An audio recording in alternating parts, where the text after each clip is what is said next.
Salut Oleg, comment tu vas? Dis-moi, c'est quoi cette histoire de religion pharmathéiste, là, religion sanitaire? Tu pourrais m'expliquer? Bien sûr, et avec plaisir, mais avant que je t'explique et que je te montre les 10 points communs entre la religion chrétienne monothéiste et la nouvelle religion sanitaire pharmathéiste, faut d'abord que je te montre comment on en est arrivé là. Il y a eu une sorte de tour de passe-passe. D'abord, il faut savoir que le président Emmanuel Macron, le principal instigateur de cette religion d'un nouveau type, possède la double appartenance chrétienne et médicale, de par sa formation religieuse et de par sa famille. Bien qu'il le cache, Emmanuel Macron est chrétien. Il fut formé à l'école jésuite de la Providence. En fervent chrétien, il fut membre de la rédaction de la revue Esprit. Côté médical, la famille Macron n'est pas en reste. Chacun des deux parents du président sont médecins, alors que ses frères et sœurs travaillent aussi dans le domaine médical.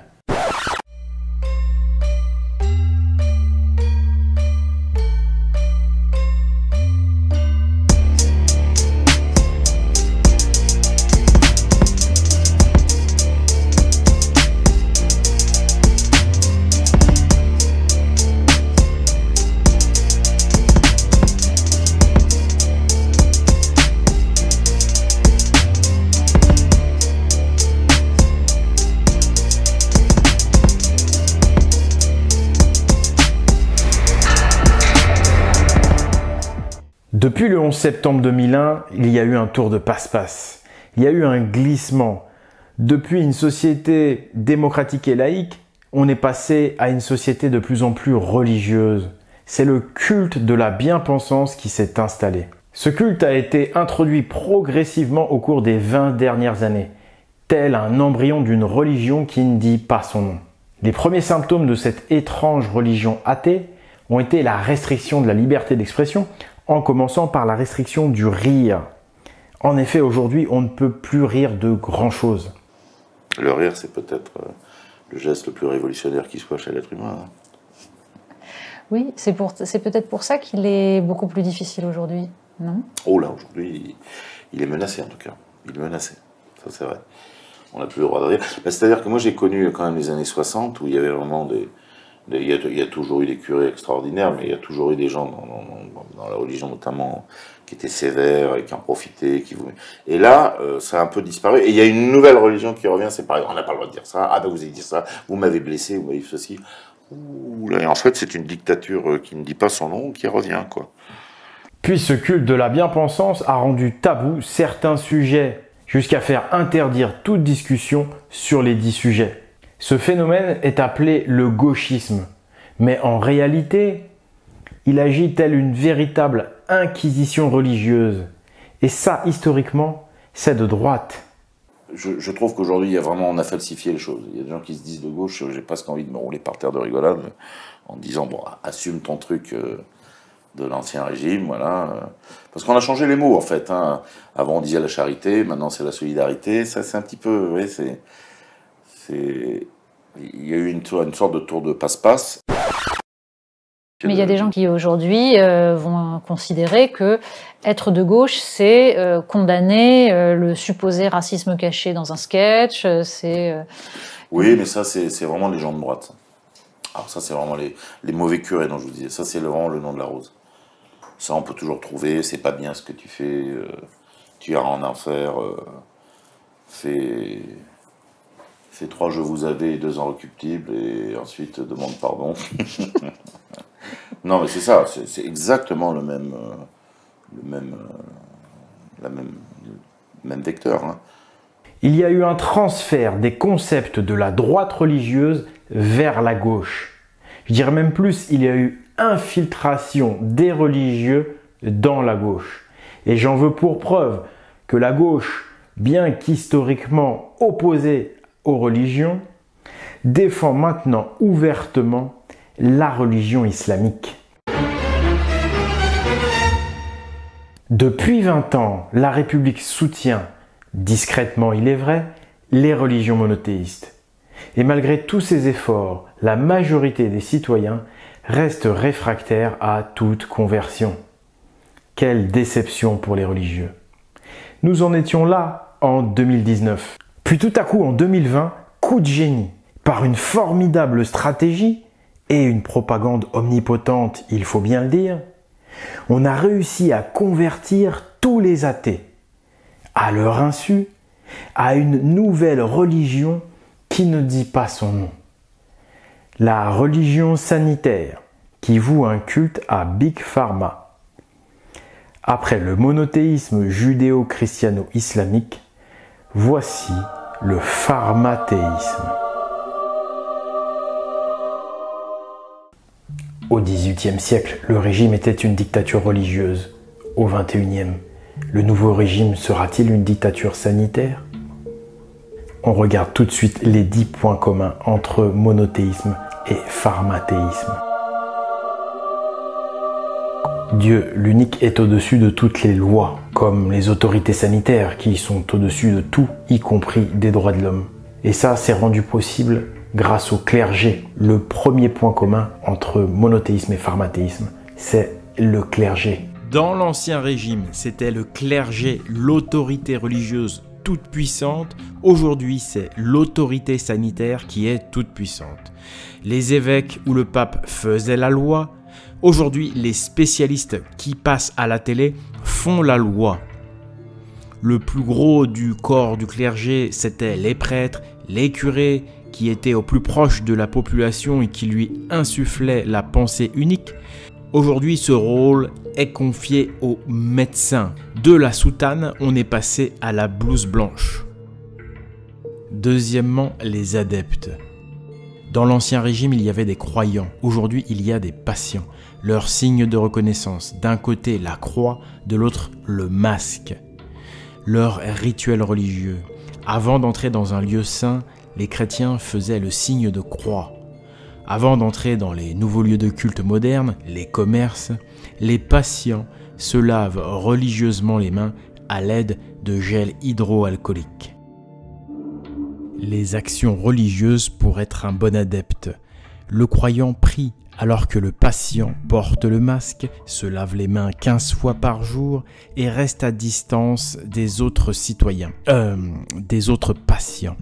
Troisièmement, le culte du sauveur. Jésus sauve. Et de l'autre côté, c'est le vaccin ou les spécialistes de Big Pharma qui sauvent. Les croyants veulent sauver leur âme de l'enfer. Les patients veulent être sauvés de la maladie. Face à ces deux peurs, Jésus ou Big Pharma sauve. Mais voilà, pour être sauvé, il faut renoncer à certaines libertés.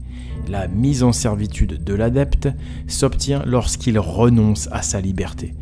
La religion maquille alors le renoncement en un acte nécessaire à la survie. Ou mieux, en un acte vertueux. Car ne pas être adepte, c'est mettre les autres en danger. Donc devenir adepte, c'est altruiste. En effet, ne pas être vacciné, c'est risquer de contaminer les autres. Il est altruiste de se vacciner. Ne pas être chrétien, c'est la voie du diable. C'est risquer d'influencer les autres à emprunter cette voie qui mène en enfer. Il est donc altruiste d'être chrétien. Être adepte, c'est contribuer à sauver les autres. C'est vertueux.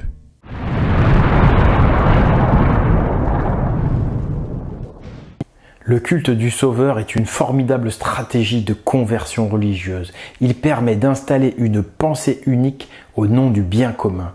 Et ainsi, il permet d'instaurer une dictature au nom du bien. Quatrièmement, l'ennemi invisible. Avant le démon, aujourd'hui le virus. Pour un gouvernement, faire la guerre à un ennemi invisible, c'est très pratique. Ça permet d'accuser n'importe qui et de prolonger un état d'urgence aussi longtemps que souhaité. À l'époque chrétienne, les gens croyaient aux démons et à la sorcellerie. Mais ce n'était qu'une manipulation de l'Église, une stratégie pour criminaliser les opposants politiques, que l'on accusait de pactiser avec le démon. On avait même inventé l'histoire de la possession, ce qui permettait de justifier la peine du bûcher. La croyance d'alors était que pour tuer le démon, il fallait brûler vive la personne possédée. Aujourd'hui, pour mater les opposants, il suffit de les accuser d'être porteurs du nouveau démon, le virus. Prenez par exemple le groupe de rap I.Am. Ils ont osé s'opposer au pass sanitaire et à la vaccination obligatoire. Que des paroles hérétiques et païennes. Eh bien, la nouvelle église pharmaceutique n'a pas tardé à réagir en les accusant d'être possédés par le virus. Un test PCR positif et hop, à l'isolement pendant 10 jours les rebelles. Le tout 4 heures avant le début de leur concert qui fut annulé pour cette raison, tout comme les suivants. Cinquièmement, l'infantilisation. Tous les curés nous appelaient « mon fils » et nous devions en retour les appeler « mon père ». Un patient est réduit à l'état d'enfant vis-à-vis de son médecin aussi, de qui il attend soins et directives. Sixièmement, la liberté conditionnelle dans l'Ancien Régime. 75% de la population était paysanne. C'étaient des serfs. Or, le cerf est attaché à la terre. Ils ne pouvaient pas quitter le territoire auquel ils étaient assignés. Aujourd'hui, toute la liberté est dépendante du pass sanitaire. La liberté est conditionnée au QR code. Septièmement, la surveillance. La confession permettait aux prêtres de recueillir de nombreuses informations confidentielles. Le QR code à présenter partout où vous circulez révèle des informations de santé confidentielles. Huitièmement, l'Inquisition. Les médecins qui disent la vérité sont des rebelles face à Big Pharma. Avant, c'étaient les médecins païens qui étaient rebelles face au christianisme. On les calomnia en les traitant de sorciers ou de sorcières. L'ordre des médecins est le grand inquisiteur moderne. C'est lui qui a pouvoir de radier les médecins païens. Il est bon de rappeler que l'Inquisition est un processus fasciste et que l'ordre des médecins a en effet été instauré par les nazis lors de la collaboration. Neuvièmement, l'inégalité en droit entre citoyens. Les non-chrétiens, c'est-à-dire les païens, n'étaient pas considérés comme des hommes, car on considérait qu'ils n'avaient pas d'âme et qu'ils brûleraient en enfer. C'est pourquoi, quand ils n'étaient pas convertis de force, ils étaient utilisés comme esclaves. Aujourd'hui, les non-pharmathéistes, c'est-à-dire les sans QR code, n'ont pas le droit d'aller se faire soigner à l'hôpital, pas le droit de rentrer dans la majorité des lieux publics, etc., etc. Un traitement qui fut d'ailleurs réservé aux juifs lors de la collaboration avec les nazis. Dixièmement, la dictature. Dans l'Ancien Régime, c'était une théocratie, aujourd'hui c'est une pharmacratie. La religion sanitaire a permis de contourner le droit démocratique au nom de l'urgence sanitaire. Nous étions des citoyens, nous sommes désormais des patients. De l'état de droit, nous sommes passés à l'état hospitalier. La religion sanitaire a réalisé un coup d'État antidémocratique. Nous sommes passés d'une démocratie à une pharmacratie. Franchement Alex, je te remercie pour cette explication, pour cette vidéo, d'autant que ça ne doit pas être facile pour toi, parce qu'aujourd'hui la vérité elle est criminalisée. Comment on peut faire pour t'aider? Je suis Oleg de Normandie, ingénieur diplômé et autodidacte reconverti en historien, vidéaste et éditeur. Vous pouvez trouver mes livres sur le site esprit-viking.com, des livres qui disent la vérité sur notre histoire, des livres qui dérangent terriblement les nouveaux inquisiteurs. Je vous invite également à me soutenir financièrement sur le Tipeee, c'est le Tipeee de l'Esprit Viking, parce que ces vidéos coûtent cher à produire et quand on dit la vérité, on n'est pas subventionné. Pour participer vous aussi au combat à votre façon, je vous invite à partager cette vidéo et je vous invite à en parler autour de vous. Voilà, merci beaucoup de m'avoir suivi, à la prochaine. Au revoir!